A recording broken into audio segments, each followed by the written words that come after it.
We're going to go to a public hearing on 18535. This is an ordinance relating to the prevention of abandoned shopping carts. City Attorney Chris Callahan will be doing the presentation. Thank you, Mr. Mayor. So this item comes about at the request of Councilmember Craig with support from Councilmember Villegas, and I just want to walk through some of the highlights of the ordinance. There is no PowerPoint presentation, so it's just our brief conversation on this topic. So state law allows cities to adopt ordinances regulating shopping carts and authorizes the imposition of penalties on those who take the shopping carts out of the store premises, but also against the stores themselves for not managing their shopping carts appropriately and consistent with the ordinance. So what is being proposed tonight to you in this ordinance is consistent with what a lot of other cities have done across the state, including most locally the city of Watsonville, who did it recently. And this ordinance is based a lot on what they've done. So the purpose of the proposed ordinance is to prevent, shopping carts from being taken off of store premises, and the ordinance really puts the onus, the burden on the stores themselves to manage the shopping carts, because it really focuses on not having them removed in the first place. If the stores are proactive about how they manage their shopping carts, how they inform their customers about the shopping carts, and if we can stop them there, I think that we'll have the greatest success. So that's what this program is designed to do, is to put the onus and the burden primarily on them. Enforcement may be done by any city personnel, code enforcement, public works, police department, whomever happens to see them around town. It applies to all businesses that provide shopping carts to their customers. There are no exceptions from these regulations. So some of the specific regulations are: each cart must have identification permanently affixed to the cart. Pursuant to state law, it has to have the name, the address, and the telephone number of the business which owns the shopping cart. Our ordinance incorporates that requirement as well. One of the problems is when these shopping carts are removed from the store premises, those identification tags are immediately removed. So that's an issue that we'll have to deal with as we implement and enforce if this ordinance is adopted by the council. The stores must also place signs at their locations notifying the customers that it is illegal to remove the carts from the store premises. Carts which are stored outdoors at night must be locked up so that they can't be taken off of the premises at night. The ordinance prohibits the removal of the cart from the store premises. Under state law now, a person who is walking around with a shopping cart, it's presumed that they've stolen it. They can be cited under state law. Now they can be cited under the city code as well. And it makes it unlawful for a person to abandon it anywhere in the city. So if the city identifies an abandoned cart somewhere, under this program, it notifies the store owner, who then has 24 hours to retrieve the cart after notification. If they fail to retrieve it and the city retrieves the cart, the owner will be responsible for the city's costs. So if this ordinance is adopted by the council, we'll have to come back with a resolution establishing what the city's costs are, and then we can impose those costs on the stores which fail to comply with their plans and with this ordinance. So if an owner fails within a 6-month period to retrieve the carts on 3 occasions after notice by the city, then we can impose a penalty of $50 per cart. So if there are 10 carts that we identify from Safeway, for example, it's 10 times 50. That'll be the penalty that's imposed upon that store, in addition to our costs for going out and retrieving them. So each business must provide an abandoned cart prevention plan to the Public Works Director, who's required to review it. There are certain elements in the code, in this proposed ordinance, that they must comply with, one of which may be having a security guard at the store location to prevent these things from being removed, having automatic locking devices on those carts. So a question came up recently whether or not the city could just require that now of all of the shopping carts, and I think that you can, but I think that we need to give this program an opportunity to give us data, give us some information as to what the source of these problems are. It may be some stores that are chronic abusers of this, and some aren't. So we don't want to punish everyone at the outset. We need to get some data so that we can have a program that works effectively, Councilmember Davis. So failure to implement and abide by the plan in an effective manner will result in the business being required to enter into a contract with a shopping cart retrieval company. So if a store just ignores their plan, ignores us, we find their carts all over the city, we can then require them to enter into a contract with a company that will go around and pick these things up. That's a cost to the store. They probably won't want to do that. And then at that point, we can require them to install the locking devices on their carts.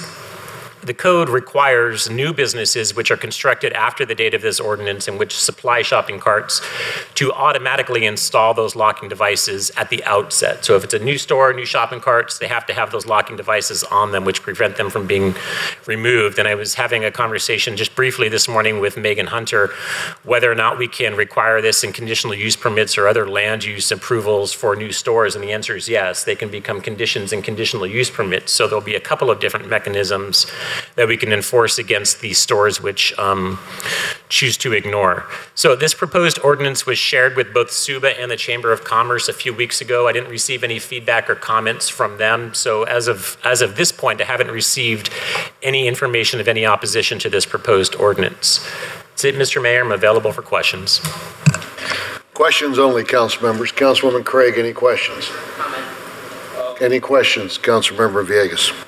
Yes, sir. Mr. Callahan, now these abandoned carts, we're not talking about the homeless that are pushing the carts out there. We're just talking about the ones that are left unattended. We're talking about all shopping carts, council member, whether they're pushed by a homeless person or whether they're pushed by an old lady coming from Mi Pueblo taking her groceries home. Mm-hmm. The only way you can take a shopping cart off of the store premises is if you have the permission of the store owner or the manager. Okay. Applies to everyone equally. Okay, thank you. Councilmember McShane, any questions? Yes. So, Chris, you initiated contact with the chamber. Has anybody spoken with them, or? Via email, I communicated with the CEO. Did they even respond? I mean, he's been abroad. I mean, did you even get outside of an out-of-office notice? No, he responded back and said that he hadn't received any negative feedback from his constituents about this. Did he have time to run it through the GRC? Do you know? Not that I'm aware of, no. Okay. Do you anticipate pushback based on other communities that may have implemented similar updates? I'm not. In 2008, when the city first tried this effort, there was some conversation with the stores. There was a little bit of pushback, but as of today, I haven't received any on this proposed ordinance. Yeah, I mean, just in today's day and age, I'm sure they didn't wake up this morning thinking about the fact that the city council could take action on their carts. Mm-hmm. Yeah. Questions? This is a question. Okay. I'm getting there. I'm warming up to it. So, do you feel that we need to engage potential impacted parties a bit more? I don't know. I'm just, one more time, you reached out to the chamber and you reached out to SUBA, and that's it? Right. All right. And you feel that's sufficient? Well, in my opinion, those were the two organizations that have the greatest contact with businesses in the city. So my assumption is that they reached out to their constituent members and had some sort of conversation. And this was before the CEO of the chamber left abroad. So he received it, responded almost immediately, and that was the last I heard. All right, maybe last question. So this is pretty boilerplate. It Other is. communities have done the same thing. We are jumping on the bandwagon. That's correct. Okay, that's all. Thanks. Questions, Councilmember Davis? Thank you. Thank you, Mr. Callahan. Some of the questions that I had prior to the meeting, you'd answered extremely well. Quick question for Mr. Corpus. Our staff levels in Public Works are quite low, at least it's what I'm told by them.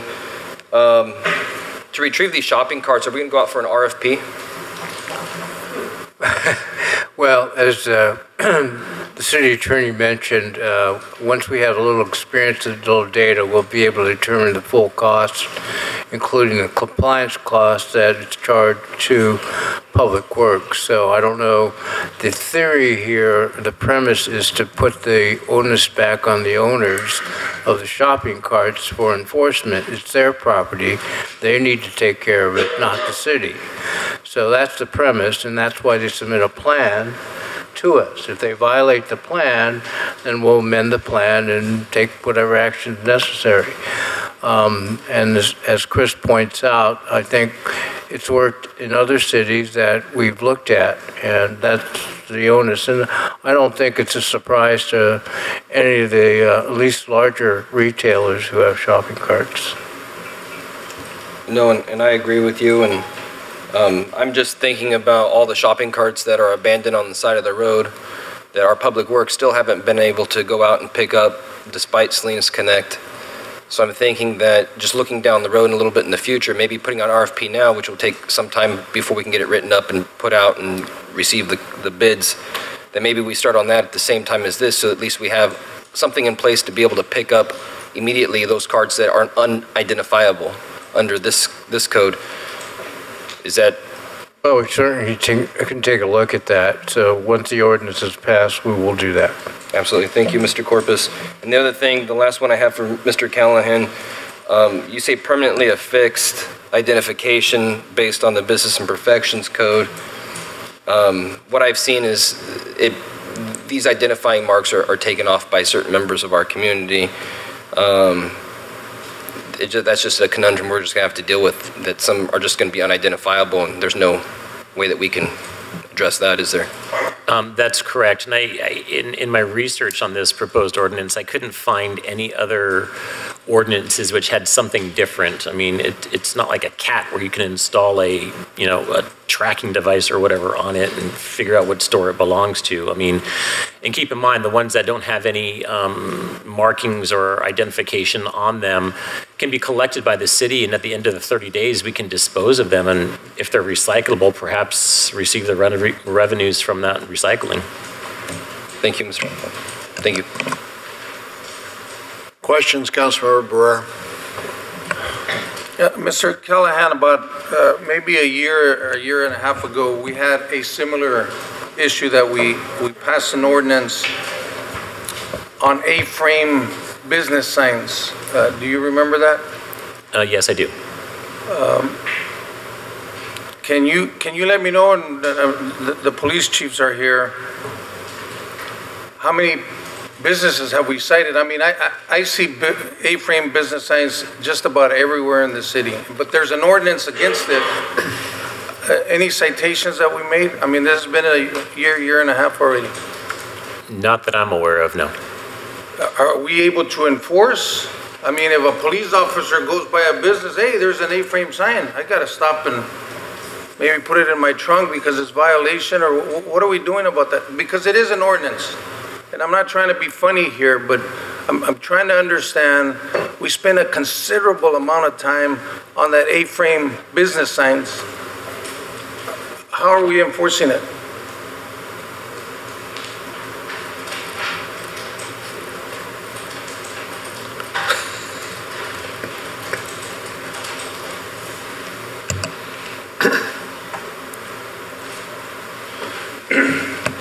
So one of the things, again, it's another tool for the quality of life in Salinas, right, that we use with the shopping carts.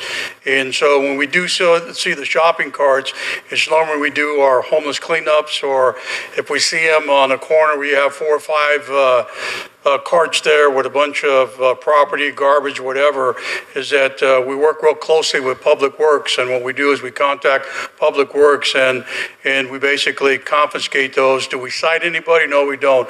Normally we just try to get the carts back to whatever business those carts come from. They come from Target or Safeway. It's just one of the things that we use to improve the quality of life here in Salinas. Thank you, sir. Yesterday, I went to 4 different stores, and here's a question. Because as Mr. Callahan is saying, we want to be, I believe you said we want to be proactive. And before I ask my question, I need to give you the meat of the information I received. Cardenas, which just took over Mi Pueblo, it's an anchor store of a shopping center on Alizal. They started with 50 shopping carts. They have 26 left. The manager told me that they need to buy another 50 shopping carts because they're losing customers, because customers buy in bulk over there. So already half of their shopping carts are gone. Foods Co. started with 200 carts. They have 18 that are gone.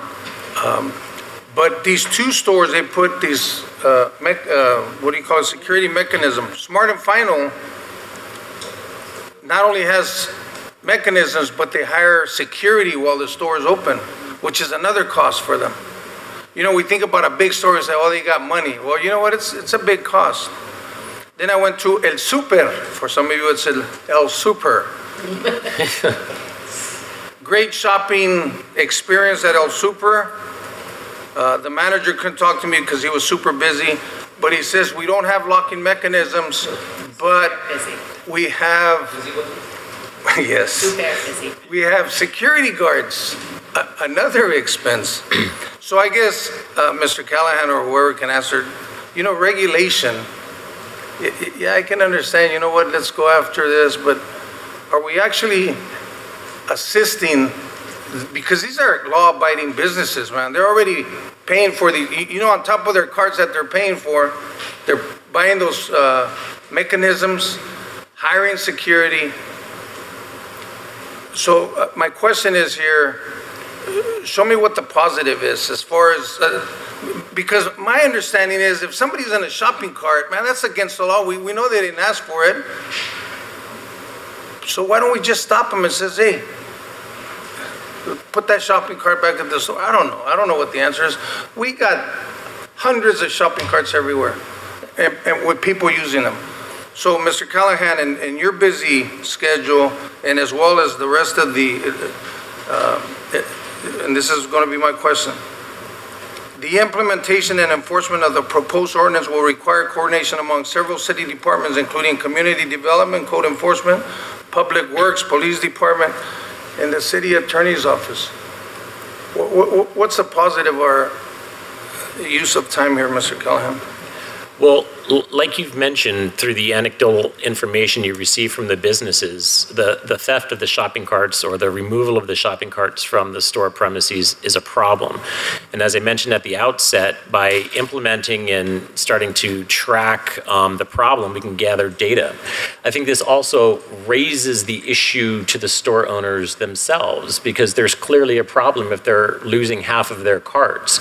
So maybe this is an issue that they haven't really thought a whole lot about. And by having them develop a plan, in addition to just having security guards there, they can think a little bit harder about how they prevent these things from being removed from their own store so they don't lose carts. So this is, I think, an opportunity for all of us to become educated or better educated about this problem so that we can work collectively to try and identify solutions. And one of those solutions may be, if this problem continues or it grows once we have the data, the city can then consider hiring a cart retrieval company. We go out and we pick all of them up and we return them to the stores. That'll be a cost to the city, so there's no additional burden on city staff, but that cost can then be passed on to the stores. Yeah, and that's what concerns me, Mr. Callahan, because as we, the city, constantly say we don't have money, now we're going to push it on these stores. You know what? You're going to have to pay for the cost. So, okay. Thank you. Yeah, my question is, okay, I'm have all my stuff in my shopping cart that I took from a store. You come by, Assistant Chief Manny, and you stop me. Now, are all my belongings going to be thrown, and you take the shopping cart, I'm going to get a citation, and all my things are going to be thrown there? Do I get to pick them up, or what happens? You know, if we identify that a shopping cart belongs, let's say, to Target and Safeway, it's well marked and so forth, and we normally provide bags. You know, we provide something for them to place their articles. We provide a place. We're not that cold-hearted where we just dump everything. We normally, when we're doing, let's say again, something for quality life, let's say it's a Chinatown cleanup or something, we advise them almost 72 hours that we're going to come in and grab the shopping cart. We let them know that that shopping cart belongs to Safeway. 72 hours we're going to come in. Here's the bags. You need to find another way. And they're getting, again, if you look around, they're finding innovative ways to haul their stuff, right? But no, we provide bags or anything they need to make sure that their items are still belong to them and not thrown around. What most of them will do is they'll actually clean out their cart and put everything that's garbage on the side that we later on come and pick up, and everything else they place in the bags and find a location for it. Okay. No, and I know that we have a heart in this department. So no, I was just wondering, because a lot of times you go by Laurel, and right to the right, you see all these pile of clothes and stuff, and you know, I'm just visioning, I hope I don't vision that, all these piles of clothes and so forth all over the place. But anyways, yeah, thank you. Okay, you're welcome. Give it back. I'll save mine for comment. Anyone in the public like to comment on this item? Wes White, Salinas resident, president of Salinas Monterey County Homeless Union, asking again to please repeal the RV ban. You've pushed people out. Same thing with the city. You claim you're champions of the homeless. Don't just be champions of the contract. Be champions of the homeless. Repeal this ban. Take this ordinance that you got next off the agenda. Table it. You're offsetting a lot of charges to the businesses so that you can continue to feed your addiction of picking on people. And that's not right. You're creating a double windfall for yourself in doing so as well. You need to take that ordinance off. Are you really proving this? Because you're saying one thing, but you're doing another. You're hurting 95% of the people while you're maybe helping 5. And that's what you're trying to advertise as success. You know, as a teacher, as a student, that's 5%. That's an F. And y'all need to be doing a lot better. Take this stupid thing off the agenda next. I wish I could stay for it, but your presentation is supposed to be 10 minutes, 15 minutes, not 2 hours. Come on. You turned it into an agenda item. So now I can't stay for that one, and I'm disappointed in that too. Please repeal the RV ban. We needed to actually open up RV open spaces, campsites. If you don't want them where they're at, then they need to be somewhere else. But we need to legitimize that. That is affordable housing. They're in a tent, they're in an RV, they're on the ground, you know, in a car. We need to have safe places for people to be with minimal rules. It's just this place, RV south of town, they got kicked out by you. They were over at Lapis Road. They got kicked out by the county. You say you're a partnership. Work with it, because it's the state of California that owns that property that they're at. So all 3 of you, the city, the county, the state, could all work together to say this could be a safe parking location, because y'all got you got it. You just need to work together instead of trying to hurt people on purpose. Thank you. And making money by doing so. Good evening, my name's Dominic Dursa. Believe it or not, this is the reason why I came to council tonight. I worked 8 years in grocery, from bagger to management. And one of the things I'd like to say is, yeah, we did think about this. I know my store manager used to pay some guy with a truck to go out and get the carts. We know where they go. But I think this is an example, and I'm disappointed the chamber didn't speak up, of over-regulating an issue when it doesn't need it. And more importantly, I'm worried about the unintended consequences. If there was a fine, that doesn't go to Safeway. That affects the manager. And this is the reason why, because I worked there and I know. Maybe 10 years ago, but I imagine it still holds true.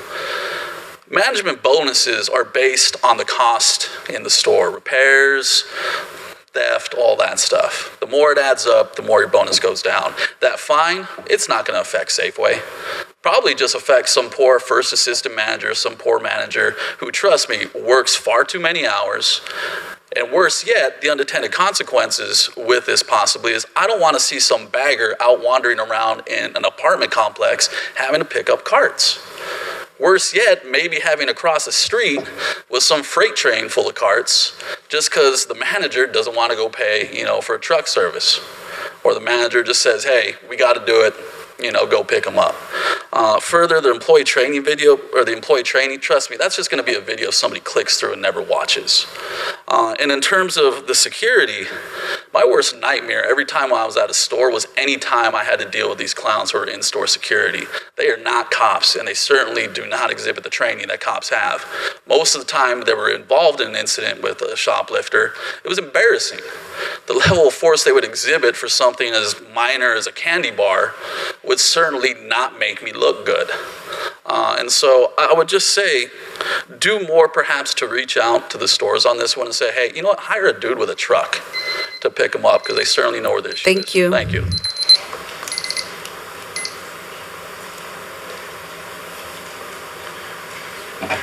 Name is Eric Peterson, and for what it's worth, the Dollar Tree on North Main, you practically have to jump through a whole lot of hoops just to get a cart out of the building. But this seems to be an interesting allocation of resources. This afternoon, as I understand this, some homeless person with all their belongings in a shopping cart is essentially treated the same as my next door neighbor if she doesn't have permission to have the cart. And it's an interesting allocation of resources. This afternoon, I was doing 25 miles an hour on Cherokee Drive and somebody passed me. Figured they're probably doing 30, 35, 40 miles an hour. Not good on a residential street. And when I left home to come here, something I've brought up numerous times, somebody blocking a handicap ramp. Nothing new, not enforced. So we're going to go after shopping carts when we got a couple vehicle code violations. Neither one of those is a rare situation, at least not in the Cherokee Drive area, which is pretty much off the council's radar. We're going to take shopping carts more seriously than a couple vehicle code violations. That just seems to be a very strange priority. Thank you.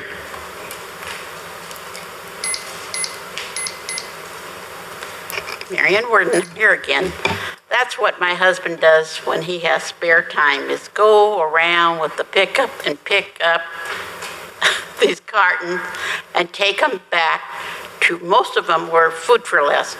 But when I was on the traffic and we were planning Food for Less and all those other places, they were supposed to have a thing on their baskets that you couldn't take them out of the parking lots. And they have them, but they're not working. That's the problem, and they don't keep up with it. So the ones that you get to the end of the parking lot, it won't go anywhere. Rite Aid, you cannot take a basket out. They have those big bars, you can't take them out.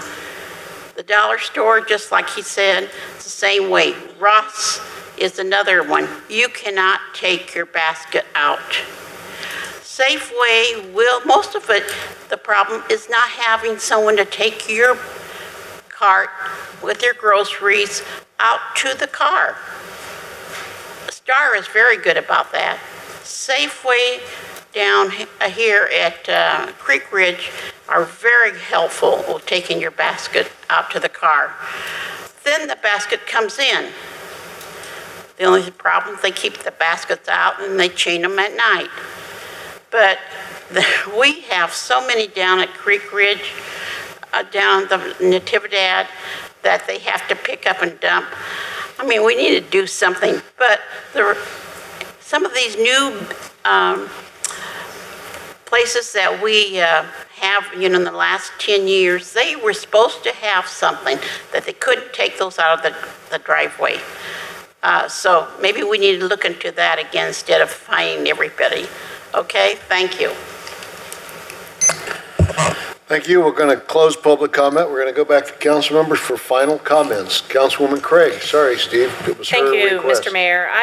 So part of this conversation took place, I live on North Main Street, and Soto Park, which is at the corner of North Main and Boulevard, is consistently filled with shopping carts.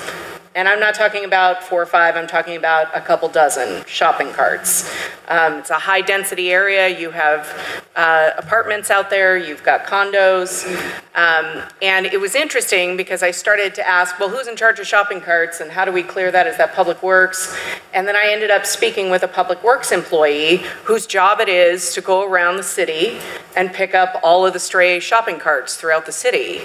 And come to find out that most of the grocery stores, to Mr. Dursa's point, have a truck company that go around and collect the carts, and there are certain areas where they look, and then they also will go to the city yard and pick up the carts from the city yard. Many, many grocery stores are very responsibly handling their shopping carts and know where to find them because our Public Works Department picks up a lot of them. We have a couple of very large grocery stores on the north side who do not employ a truck service, and really don't have any plan in place to retrieve carts.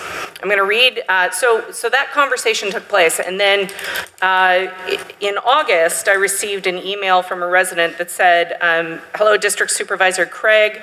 I live in the Santa Rita neighborhood near Arthur and Cleveland Streets off of Sousa Way. My area is experiencing an influx of shopping carts, mostly from nearby Walmart and Food Max. I have called the management of Walmart to make them aware of this increasing problem.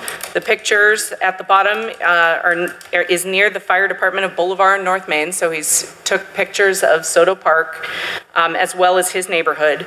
These shopping carts are being left strewn about the area.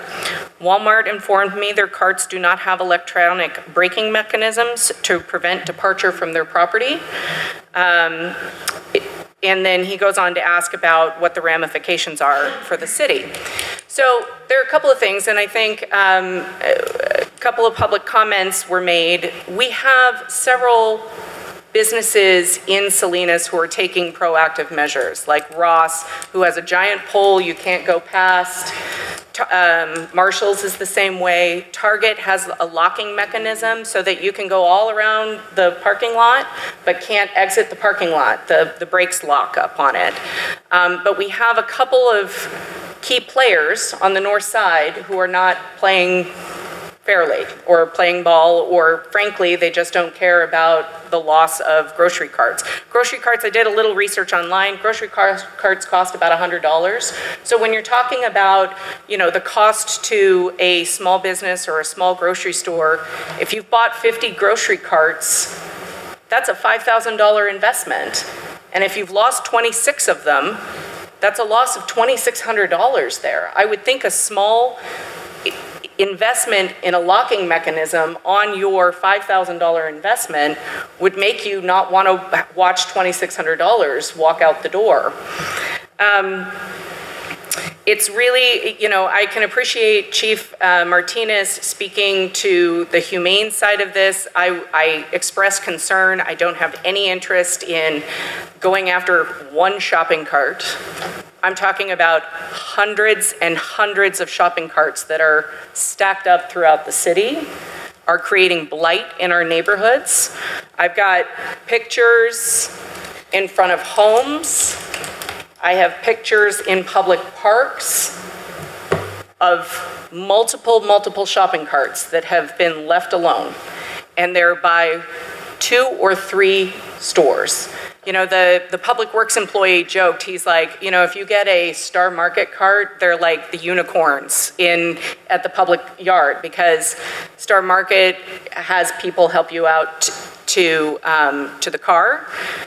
Nob Hill retrieves their carts on a regular basis, but some of the big conglomerates on the north side don't do either. And so I would just note to this council, it has nothing to do with going after the little guy or going after an individual, and really taking a look at some of the comprehensive things. I would note that this ordinance, this boilerplate ordinance, is implemented in other cities that have Walmart and have Food Max. So the idea here is to reduce the amount, have them be responsible. We were concerned about plastic bags. They adopted and adapted well when we shifted plastic bags. It's time for them to be responsible for their own items that are spread throughout the city. And with that, I'd like to move the ordinance. I'll second that. Last week I was driving down my neighborhood and had to stop because there were a couple kids playing in one of the abandoned shopping carts and pulling up the heavy metal door that goes up on there, and it went through my mind. I mean, what if that came down on a child's arm or on their neck or something like that? I know we all try to get their shopping carts, like go to Costco or whatever, and know how heavy those things are. So you can imagine for a little kid what it would be like.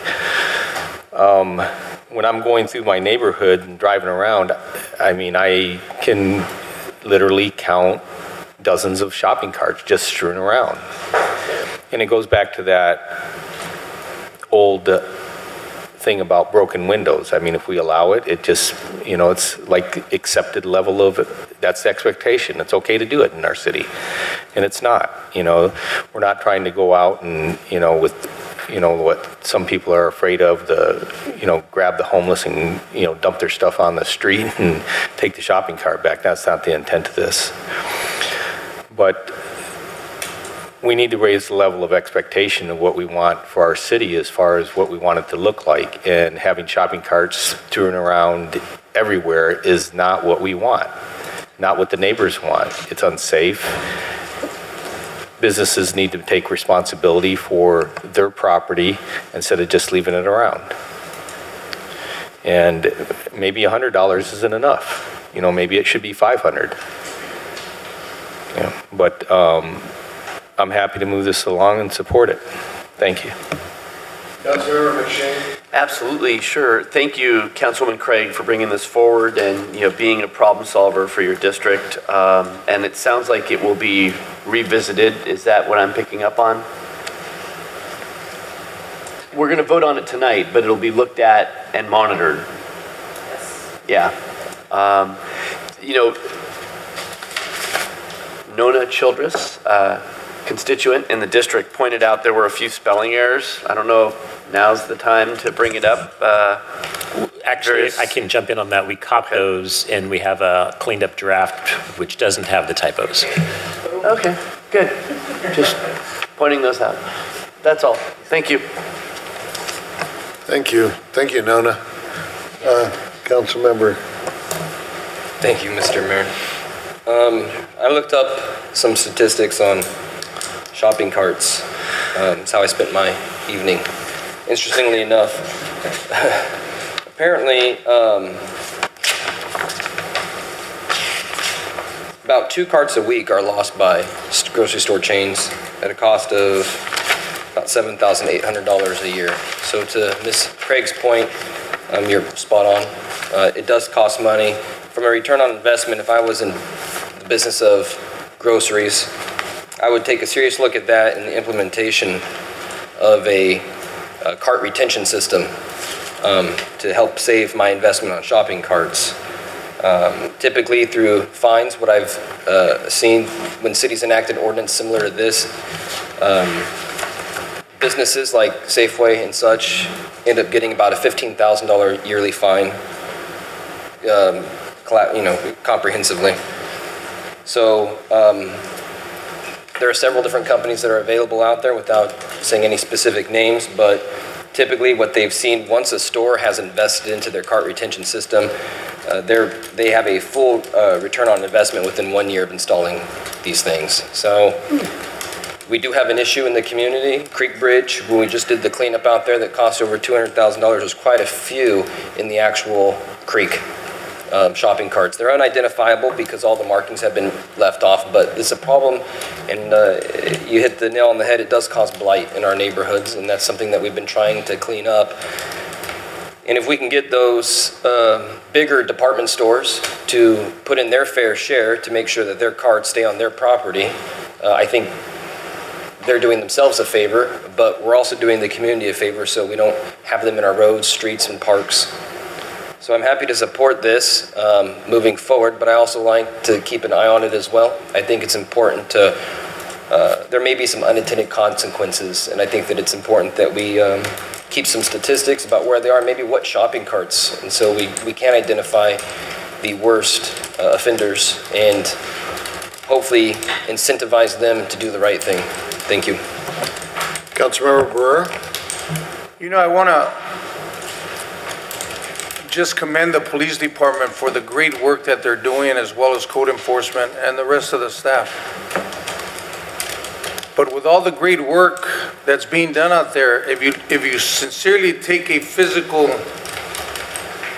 baby cruise down several of our neighborhoods, and it doesn't matter what district you go to, we are not even making a dent because we have so many people living in where hundreds should be living at, thousands are living at, for different reasons. My biggest concern, whether it's shopping carts, A-frame, business signs, whatever it is, when the city is not able to enforce consistently local ordinances, local law. People do not respect it. Why? Not because we don't want to or are not doing it, but because they see that it's not going to happen. I'm concerned about a lot of cars parking in red zone areas, green zone areas. You know, right now in the Alisal, I can take you on the city council school bus, and there's 4 RVs, the ones that we said as an ordinance, they can't be parking. Some of them have been there 3 days, other 4 days. But a police officer has to know that. A citizen can't just say, hey, well, that RV's been there 4 days. It's an ordinance that RV should not be there. Not that the police department is not doing their job, but it's difficult. I think we're regulating. The reason I came to city council is to make it smaller really than what it really is. And I think now we are being the big brother. We're getting into a territory of business where instead of helping out, we're more of a distraction. Because look at, I just mentioned these people, every store that I spoke to, except El Super, bought those security mechanisms already. They're investing money. They're investing in security guards. So I don't agree with this. Not that I don't applaud the effort of my colleagues. We just had a lady here that just said she got a $100 citation. And you know what? If we are going to clean the curbs of the streets, or whether it's shopping carts, we need to be consistent. And if there's certain, like in the Alisal, I'll just take, being that we heard about North Salinas, in the Alisal, you're going to see several people selling corn, selling nopales. There's an entrepreneur spirit over there, and they steal these shopping carts because it's convenient. Mm-hmm. Now we have to go after them. If this ordinance is approved, we have to be consistent in all 4 corners of the city. We're going to impact different people in different ways, but again, we have to be consistent. And as far as these regulations on these stores, you know, there's a lot of overhead on these stores, businesses, and I don't support to continue regulating them even more. We're not being consistent on other ordinances that were already in place. Thank you. And Councilmember Barrera, yes, at Bank of America, this weekend, they closed the Sunday flea market over there, yeah, they closed the market at the Rodeo, but now you've got it over here at Bank of America, illegal vendors and without permits and so forth, and we can't regulate it. But I am going to support it for the reason of I want to beautify our city, and I keep seeing the carts again, but with that point of beautifying our city, I think we need to work. I would like for us to work with SUBA, work with the businesses, work with the chamber, so that they can give that message out to the businesses in the Alisal, the businesses all over the city, because what I see sometimes, the security guards that they hire are inside the store, and sometimes they're supposed to be outside the store so they can manage those carts from being taken out of that parking lot. That's what I encounter, is maybe some education to the businesses. Continue education on this ordinance, because they will be fined. We don't want to give fines, but guess what? This is the way that it's going to happen. So I think we need to send that communication strong out to our community first, the offenders, and let's work with the businesses. I appreciate everybody's enthusiasm for and against this ordinance. This council talks about beautifying the city, about actually caring. I had an opportunity today to listen to several of our residents whose biggest complaints was the shopping carts and campaign signs that were illegally posted. There was comments about campaign signs on blighted buildings, that we should hang our heads in shame, that we would be putting signs up on buildings that ought to be condemned. And I said, I would make note of that, and I gave them several of your phone numbers. I think we, as a group, should take note of what we're doing out there in the public. If you're going to haul away some guy's shopping cart, then we ought to go take those signs down that are on blighted buildings that ought to be red tagged. City Clerk will call for the vote on this issue. Councilmember Barrera? No. Councilmember Craig? Yes. Councilmember Davis? Yes. Councilmember De La Rosa? Yes. Councilmember McShane? Yes. Councilmember Villegas? Yes. Mayor Gunter? Yes.